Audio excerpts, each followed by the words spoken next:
I think everybody should read your book. Your book will have a positive impact on everybody who reads it. The other thing is, like in my business, it's real easy. You get real busy and it's real easy to cut corners. When you're with somebody, you want to be real present with them. And so when I bring on a new consultant into our business, it's real easy to just send them some stuff and tell them to watch some videos to get them up and running and get them trained. But what I like to do is I like to set up a few personal meetings with them where I take the time to really hold their hand in the beginning and make myself really available in the beginning. My job is to help them get started, to help them get up and running so that they can have success, so they have a fighting chance at success. And so I want to be there as a resource. And the way my view is that I'm going to hold their hand to get them up and running until they're ready to fly on their own. I've got to make sure they've got the tools they need and the focus and the direction in order to be successful. Most people in our business don't take the time to do that. But I am the world's biggest super fan. You're like a super fan. Welcome to the Business Superfans podcast. We will discuss how establishing business superfans from customers, employees, and business partners can elevate your success exponentially. Learn why these advocates are a key factor to achieving excellence in the world of commerce. We discuss the invaluable insights of business owners who have successfully implemented the strategies in the book to build their own team of devoted superfans. Gain insightful knowledge from the experts who create applications that help you create passionate superfans. This is the Business Superfans podcast with your host, Freddy D. Ready!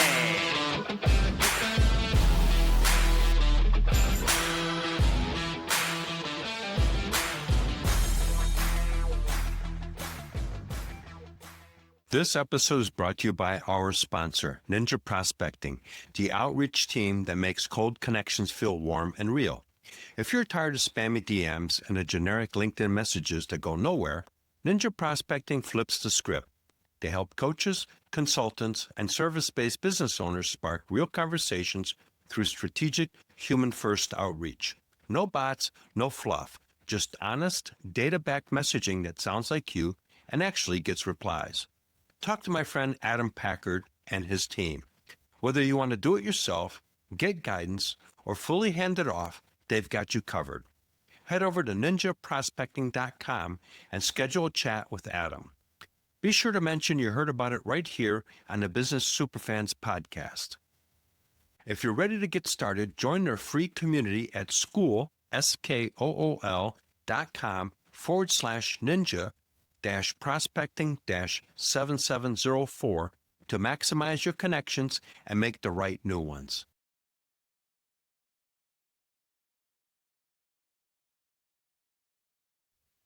Hey, Superfan Superstar, Freddy D here.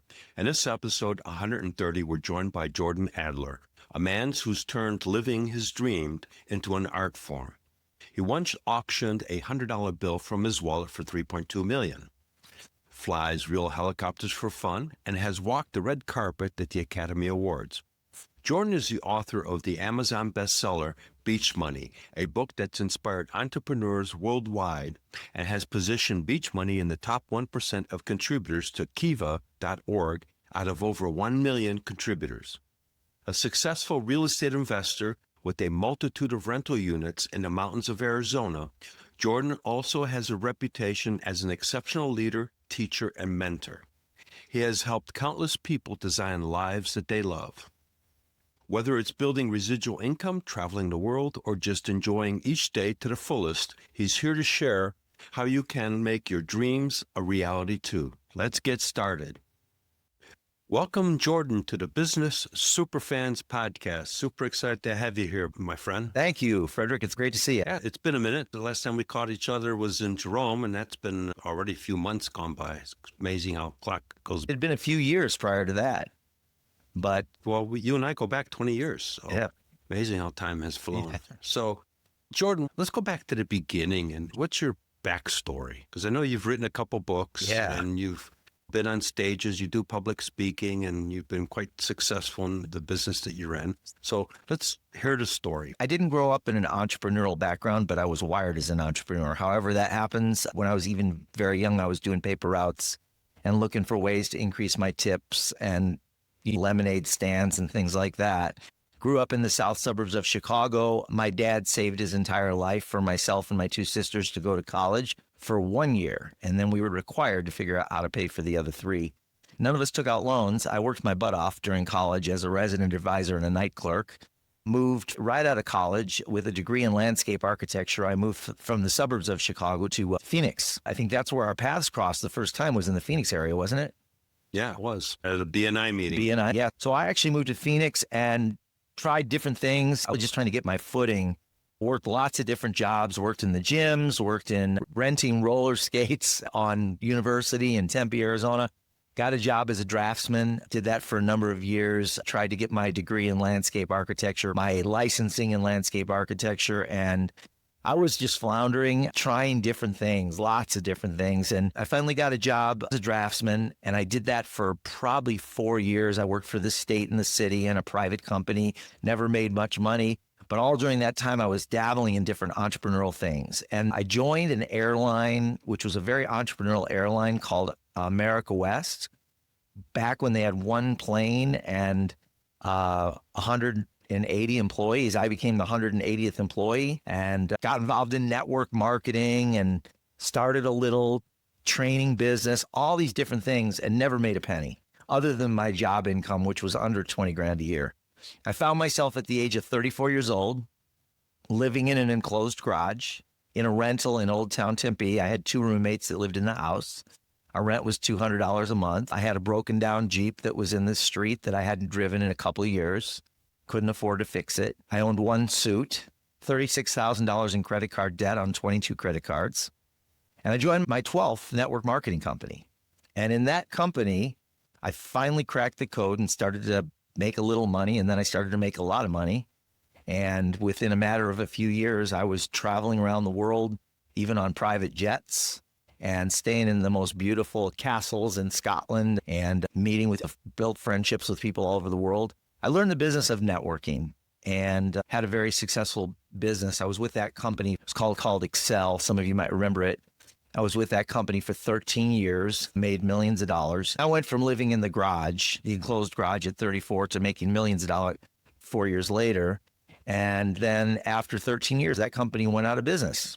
And they were a multi-billion-dollar telecom that, you remember this, Frederick, probably better than most, is that the whole industry went digital and everybody was analog. And we were analog. We had hundreds of millions of dollars of mechanical switches that were analog all over the world.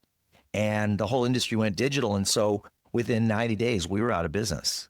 So I went from making 80 grand a month to zero and needed to figure out what my next move was going to be. And that was 20 years ago. I can't even believe it. And I joined a new company as an independent distributor and became the top earner in that company. And today have about 1 million customers in 5 countries that all use our service. I've got a financially free lifestyle that allows me to travel the world. I still travel a lot. I split my time between Las Vegas on the Vegas Strip at the Waldorf. And then I also have a home in the mountains in Arizona, which you've been to. The last time we saw each other was up in Jerome, a magical little mining town up about 30 miles west of Sedona. I've had a very blessed life, a very rich life that has allowed me to do many things because I didn't quit. I stayed focused on my dream. Even though I bounced around a lot, I finally found my footing and landed on some things that I enjoyed, were able to make me some serious money. Wow, what a story. You know, you remind me, I didn't live in the garage. I lived in the basement. Yeah. I was in 12th grade and I left home the second time, and I stayed in a auto repair shop for about 2 weeks. And my rent from a buddy of mine, a neighbor who lived across the street, I had to replace the exhaust system. He provided me some food and everything else. I still went to high school, still in 12th grade. And through him, connected me with somebody, and they said, oh, yeah, we'll take you in. And there was a 2-bedroom house. They had a basement. So the deal was I would build a 3rd bedroom downstairs in the basement. So I built it out. I paid for the 2x4s and all this stuff. And then I had myself a bedroom and a place to stay. Yeah. So that was my rent was building out that room. So I can relate Yeah. to being down into that situation and then climbing up. And 2 years later, I was driving a 74 Corvette and was back in the drafting industry. I can relate in a different way. Yeah, it's funny. I think most self-made entrepreneurs, people that have done well in business that started from nothing, have similar stories. Even Jeff Bezos started in his garage. And I think most people that have built businesses have a story of struggle or a story where they've made a lot of money and then lost it all and had to start from scratch. I know that's happened to... I used to own 2 apartment buildings. I owned one in Addison, it was a 4-flat, and then I had another one in Chicago, in Pulaski and Wellington, was a 16-unit apartment building. And through some events, I lost all that stuff. Yeah. And rebuilt from there. So you're absolutely right on the money with that. Yeah. The journey of an entrepreneur is not like this. Right. It's kind of like, Exactly. there's numerous face plants along the way. Yeah. I've been fortunate. I've had face plants, but not too many. I'm a risk taker, but I'm not an extreme risk taker. I won't put it all on the line. I'll put some of it on the line. Well, you got to take risks. So let's get into a little bit about some of the things that you're doing now.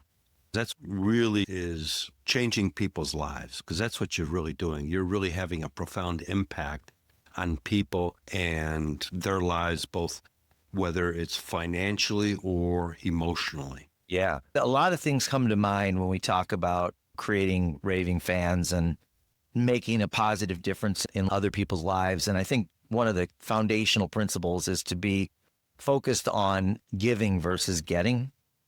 So a lot of what I do is I look at ways that I can provide value and give to other people in a meaningful way. My whole business model is around that, which you're very familiar with. You know, we've got a platform where I can send physical greeting cards in the mail from a technology that we have through the post office, but it's all about gratitude. It's all about expressing gratitude or infusing gratitude into the world. I have a cigar brand called Beach Money. My book is called Beach Money, and my first book. And that book sold over 1 million copies all over the world. It's actually in about 30 languages all over the world. And I'm a cigar smoker. I love cigars. And you are too from time to time, right? And We had a cigar together up in Jerome. Thank you. You sent me a couple of cigars. when I meet somebody who's a cigar, I met a guy in the elevators here at the Waldorf in Vegas today that I met him for the first time. And he asked me what I did. And I told him I have a cigar brand. He goes, I need to try some of your cigars. And I said, that sounds good. He's on my radar now. I'm going to make sure that he gets a nice little leather cigar case with a couple of cigars and a cutter. And I've got a nice little presentation that I put together where I give them nice cigars in a leather case. And I don't do it to get sales, but the result is I end up getting sales. A lot of the people that I give cigars to end up buying boxes of cigars, lots. So I'm looking for opportunities to give. I'll tell you a story. I know 3 billionaires personally, and 3 billionaires that I have their cell phone number. And one thing I notice is whenever I'm visiting them, their wife always have a gift for me. And I notice it's not just for me. Anybody that comes to visit them, they have a gift for them. And so I'm like, I might as well model that for my own life, because if a billionaire is doing it, they probably obviously know something. So I started doing the same thing. When I see people, I look for opportunities to give them some kind of a gift that's going to be meaningful to them. So it's not just something that I do on the fly. It's something that I think about. Like I really ask myself, what does their life represent? What would be meaningful to them? What would make a difference for them? And of course, if they're a cigar smoker, they're going to want a couple of cigars, right? But I was speaking at an event in Dallas. There were 1,000 people in the room. This is a perfect example. 80 speakers over a period of 4 days. It's a lot of speakers. 80 speakers in 4 days. And every one of us got 20 minutes. And probably of the 80, probably about 10 of them, about 10 of them had their own book. And every one of those speakers was trying to sell their books from the back of the room. And I just decided, I'd been to that event before and I'd seen it. When my book came out, my second book came out, I thought, you know what? I'm not going to sell my book. I'm going to make sure all 1,000 of those people get a copy of my book for free. And not just a digital copy, a physical copy. It's going to be sitting on their table when they sit down.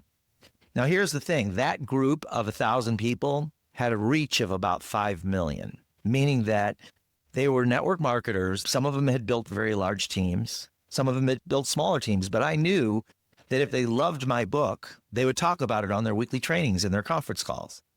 And so I decided I'm just going to give all of them a book. And I'm going to make sure they know that they're getting the book for free, that they don't have to buy it from me. And that's a way to create super fans, is to give it away for free. Absolutely. Yeah. And the result of that is my book became an international bestseller. Not just from that one room, but multiple things that I did like that. The other thing I did is I made a list of about 10 people that have very large communities. When I say large, I'm talking millions. People that I know that have very large communities. I made that list and I made sure that every single person in that group of 10 got 10 signed copies from me. So I signed 10 books for all those 10. So that's 100 copies. Now think about this. At that time, I was paying $3 a book. That was my cost. And so that's $3,000 that I had to spend to get a book to everybody in that room, plus the shipping to get the books there. And then I gave another 100 books, which was $300 to those 10 people that I put on that list. But the result of that was probably close to $1 million in sales. Yeah, you give to the universe, and the universe gives back That's tenfold. Right. So what you're talking about is really giving and helping, because what you did is a couple things. One is you gave, so that's number one. Number two, you provided value because of the value of your book and the value that comes into that book. That in turn creates super fans that in turn start talking to all the people that they know. And that's how that multiplier factor takes place. That's one of the reasons why I really love your book, because your book does so much to expand people's vision around that concept. It's really, really well done. And I think everybody should read your book. Your book will have a positive impact on everybody who reads it. I can think of a number of things. The other thing is, like in my business, it's real easy. You get real busy and it's real easy to cut corners. When you're with somebody, you want to be real present with them. And so when I bring on a new consultant into our business, it's real easy to just send them some stuff and tell them to watch some videos to get them up and running and get them trained. But what I like to do is I like to set up a few personal meetings with them where I take the time to really hold their hand in the beginning and make myself really available in the beginning. My job is to help them get started, to help them get up and running so that they can have success, so they have a fighting chance at success. And so I want to be there as a resource. And the way my view is that I'm going to hold their hand to get them up and running until they're ready to fly on their own. I've got to make sure they've got the tools they need and the focus and the direction in order to be successful. Most people in our business don't take the time to do that. Having worked together in the past, one of the things I will say is that you take the time to express appreciation and you also recognize different people. And one of my quotes in my book, Creating Business Superfans, is people will crawl through broken glass for appreciation and recognition. No doubt. And that's one of the things that you're well known for doing, is actually taking time to appreciate and recognize your team members and everything else. And that helps propel them to a whole nother level. It's a simple thing. It's something that's free. It's free to do it. And it's simple. I've noticed that the most successful business leaders, they're really good at that. They're really good at acknowledging, being present with people. I've spent many hours with Richard Branson. I was on his island, Necker Island, right before the pandemic. Actually, I would have been stuck there. If the pandemic had happened 2 days earlier, I would have been stuck on Necker Island with Richard Branson and his employees. There were 12 of us, and I got to spend 10 days with him. We were on his boat a few times. Played chess with him a few times. We were having breakfast, lunch, and dinner every day in the hot tub. In fact, we did have sushi one time in the hot tub with a group. But one thing I noticed about Richard is he was calm. He didn't seem stressed out at all. The guy has 64,000 employees and hundreds of companies. And he's just chilling, just lounging with everybody because he's got a great team of people around him. Everybody loves him. Well, I want to add to that because what he's done, and I use him as an example many times on my episodes, he's entrusted his people, he's empowered his people, they have decision-making abilities. He doesn't micromanage. I'd say he's not out there making sure that the airplane is all gassed up and ready to go, or he's not making sure that the food is cooked on the cruise ship. He's got people doing that, and they're empowered, and they can make decisions. And they come to him if it's something on a high level. And that's how he has a lifestyle, to be able to hang out on his island and be with people like yourself. Most leaders still don't get that. Really, the secret to success is empowerment. and you empower your team, it's transformative. And you actually get out of working in the business and you can actually start working on the business, and you actually start having a life that you dreamed of when you first started your business. Yeah. Richard's a pretty extraordinary person. He's very different than what you would envision somebody who's as successful as him. One of the things is when he talks to you, he's just talking to you and he listens. He asks questions. He's very inquisitive. He wants to learn from everybody that he meets, regardless of what their status in life is. He'll ask you questions and you'll be like, why is Richard Branson asking me this question? He obviously knows more than I do about this, but he'll ask questions and he'll listen. He wants to get different perspectives. And that was another thing that I learned from him, his inquisitiveness. He gave gifts to everybody as well, a couple of times when we checked in and when we checked out. He had a gift for us. He signed, if we bought anything from the gift shop, he'd sign it for us. I've got a couple of bracelets in a little box that are signed personally to me from Richard Branson, different things like that. I'm going to add something to that, Jordan, is one of my sayings that I have is the little things are really the big things. And that's a little thing. Taking time to sign something and make it, for him, it's a little thing. But to you, that's a big thing because you're talking about it right now. The little things, it's sending somebody a birthday card. It's a little thing. But to that individual, it's a big thing because that may be the only birthday card they got. That's right. People don't get birthday cards today. So when you send a birthday card, it's meaningful. Yeah, that's how you create super fans, is because I keep telling people that in the digital world, how do you change the game? How do you separate yourself in business? Well, everybody's doing digital stuff. Guess what? Old school still works, AKA the postal service. And it's funny if you really stop and think about it. You can't spam email because it's illegal, but you can spam mail. That's true, yeah. Think about that. Yeah, you're allowed to send anything in the mail, right? Well, because who makes money off of the mail? Yeah, never thought about that. So why send cards? Because emails don't make the refrigerator. Never going to see an email that you sent to somebody on the refrigerator. But if you send a meaningful card to somebody, it's going to be on the refrigerator. And when they see it, they're going to remember you. It can be a card. It can be a letter. When I was working with an interpreting and translation company, we mailed out flyers. And we customized the flyer for the department that was selling into the Arizona Department of Health Services, Real Estate, and all that stuff. I made the marketing collateral specifically for that department, and then I mailed it to that department and how we solved a unique problem. But I used old school mail, and we got results because it gets through. Yeah, it's good stuff. Yeah. I thought about the same thing when I was in Bulgaria last September. I was speaking to a group of 1,000 people, and speaking of translations, it was translated into 6 different languages simultaneously. And I had zero benefit. Like me being in Bulgaria, there's nothing that I'm going to ever sell in Bulgaria. And I shouldn't say I'll never sell in Bulgaria, but I wasn't there to sell anything. One of the things that you learn in business is almost like karma. It's like when you do good things for people, good things tend to come back. So you can't be somebody that's always keeping score, that's always looking for ROI. And I hear that from business people. Oh, what's my ROI? If I'm going to do this, what's my actual bottom line?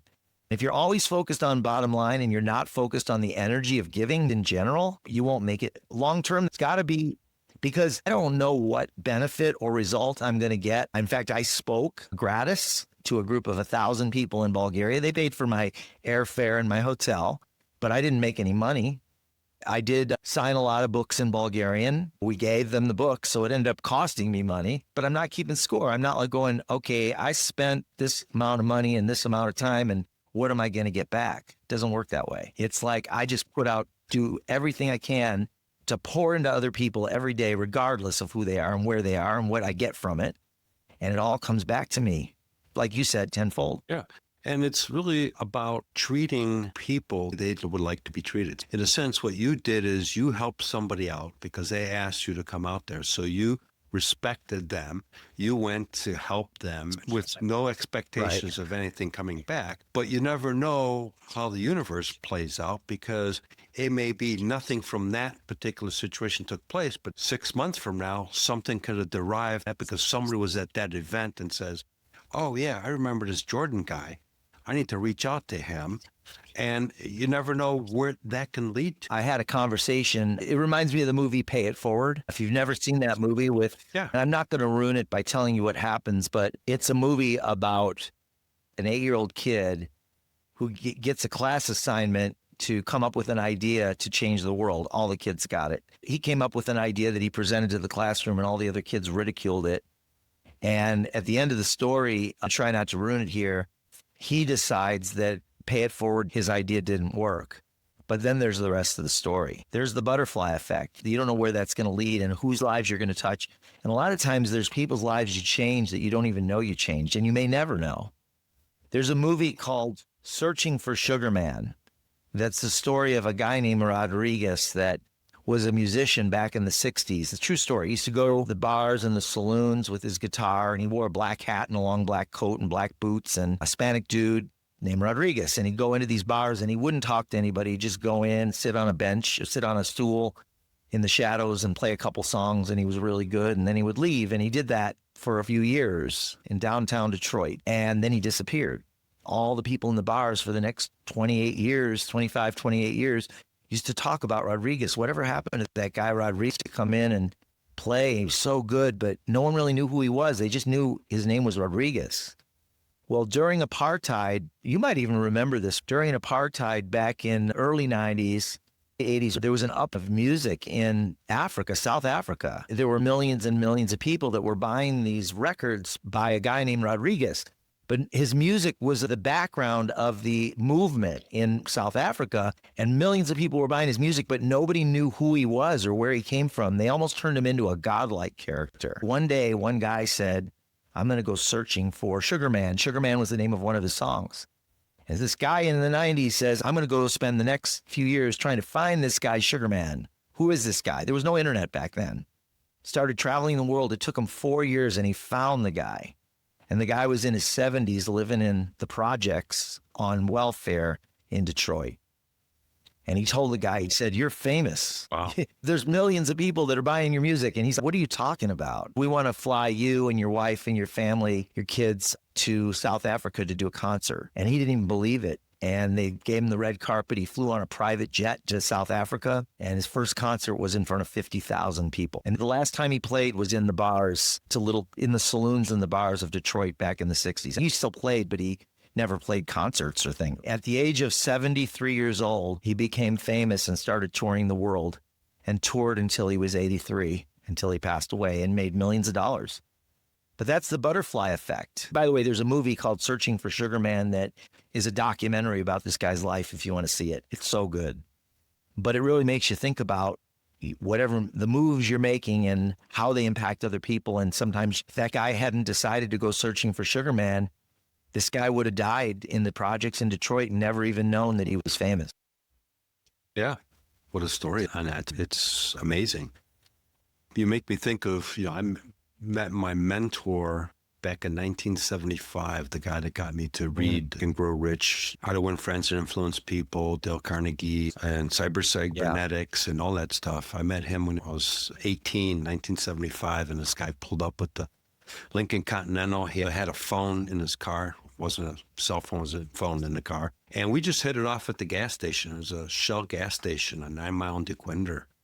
And we just hit it off. And every time he'd come to get his gas, I'd say, hey, I got this guy. And we became friends. And he's the one that, like I said, I ended up in 1976, about a 74 Corvette. He helped me start a janitorial business.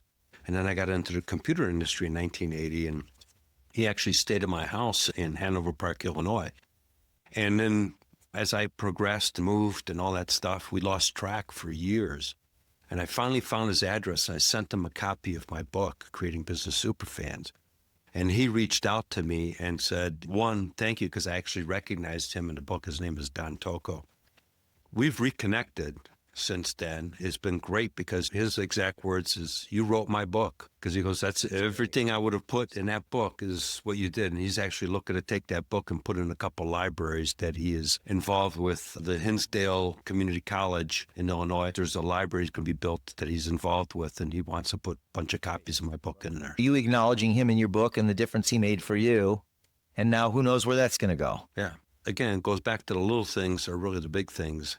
And people don't take enough time, and I'm sharing this for our listeners, as if you're a business owner, take time to recognize the team. Take the team out, do a team event, because that builds a camaraderie. I mean, that was one of the things that I still have friends from the 80s when I was in a software company.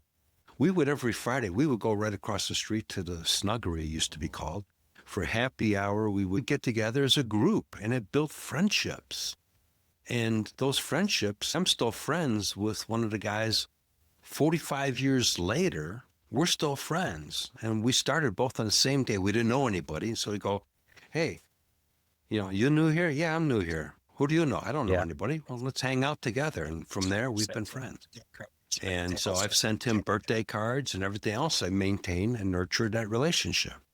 I agree with you big time, Frederick. The personal times that you have with the people that you associate with for business and personally, those are the things people remember.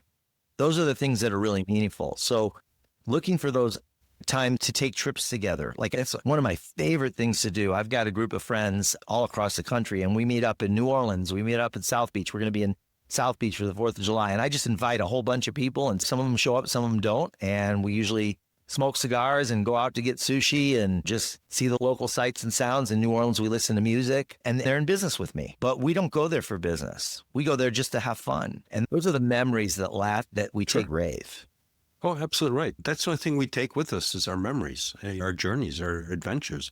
And one of the things that you taught me was to document that and then send that back to the individual. So take pictures and send it back, whether it's through a card, whether it's a physical frame. It doesn't matter. What's important is that you actually do it, because that person's going to treasure that. Another super fan, they're going to have it up on their wall, and that's never going to get thrown away. Got a group of guys, like probably 10 people that buy boxes of cigars from me every month, and the boxes are engraved. And so when these people that buy boxes of cigars from me every month, I mean, they're spending $300-400 a month with me on these cigars. So when their birthday comes up, I send them a free box of cigars, and I have it engraved with a quote from me and a happy birthday message to them. So they get a box, they get a beach nut. It's a little thing that is a big thing. Thank you. Another one that's underutilized. Some leaders just feel that you got the job, you should be thankful I've got the job. And it should be really the other way around. It should be, hey, I really appreciate the effort. Thank you for the staying a few hours extra to get this particular project done. Those are game changers. I go to Discount Tire to get a flat fixed, and I go in there, and they should be sending me a thank you card and a gift, right? But I end up sending them a thank you card and a gift. And I'm not looking for a thank you from them, but if you own business, they should be doing that, right? But instead, they get a card in the mail from me with a picture of their store on the front, and they get a box, 16 brownies they can frown to the people in the shop. And then that way, the next time I go in, they're like, you're the guy, Jordan, that sent us the card and the brownie. And it expands my reach and my network and my relationship. I won more sales selling manufacturing software from that technique. And what I used to do, I didn't send a gift, but I would make sure that I got everybody's name in the room, because some of the guys that were running the milling machines and stuff like that, they would come in to invite it to take a look at the technology. Right. They're on the shop floor. I had everybody's name. I did this in the 90s. And I would send everybody a thank you letter. It was a boilerplate letter, but I tweaked some of the verbiage. Jordan, thank you so much for taking the time to watch our presentation, and your feedback was very valuable and all that kind of good stuff. So I made you feel good, and I mailed it to everybody. So even the guy in the shop floor that nobody ever recognizes, I recognized him. And then when I would get the order, I'd say, what was the reasoning that you guys chose us? And he says, after the sale, we felt you guys would provide the best support. I planted that seed because of the way I recognized everybody with the thank you after the meeting. And it was next day, it was in the mail. Reminds me of the guy that goes and buys donuts and brings the donuts in to say, hey, I'm not looking for anything from you, but here's some donuts. Enjoy. Those are the people that end up getting the business. Yeah. The fact that John at the milling machine and Mike over there at the lathe machine, nobody ever gets Nobody ever gets right. Nobody recognizes it. So they all of a sudden get a letter in the shop floor addressed to them. Yeah. They go, wow, it changes the dynamics. Absolutely. So. It's good stuff. So, Jordan, as we get close to the end here, how can people find you? Easiest way, if you're on Instagram, follow me at Beach Money Jordan, and that's it on Instagram. You can also go on my Linktree and just use Beach Money. So it's linktr.ee/me. Those are probably the two easiest ways to get to me. That if there's anything that I can do to help you, shoot me a message and let's do something together. Thank you for your time, and we look to continue the conversation another day and have you on the show again. Thank you for a great show. Really appreciate the invitation, and take care, everybody. Bye. Wow, what a powerful conversation with Jordan Adler. Today's episode connects perfectly with S2, the final S, sustain. Enjoy freedom through empowerment.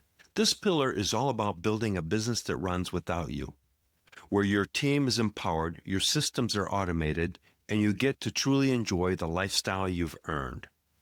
Jordan's story of designing Beach Money proves that when you set up the right systems and give others room to grow, your business stops being a grind and starts being a getaway to freedom. So here's your challenge. Identify one area in your business this week where you can step back and empower somebody else, or put a system in place to free yourself up. The result? More time to live your dream, knowing your business is thriving without your constant presence. And remember, one action, one stakeholder, one superfan closer. Until next time, keep building your business superfans. Thank you for listening, and know this, when you do, freedom follows. We hope you took away some useful knowledge from today's episode of the Business Superfans podcast. The path to success relies on taking action. So go over to businesssuperfans.com and get your hands on the book if you haven't already. Join the Accelerator community and take that first step in generating a team of passionate supporters for your business. Join us on the next episode as we continue guiding you on your journey to achieve flourishing success in business.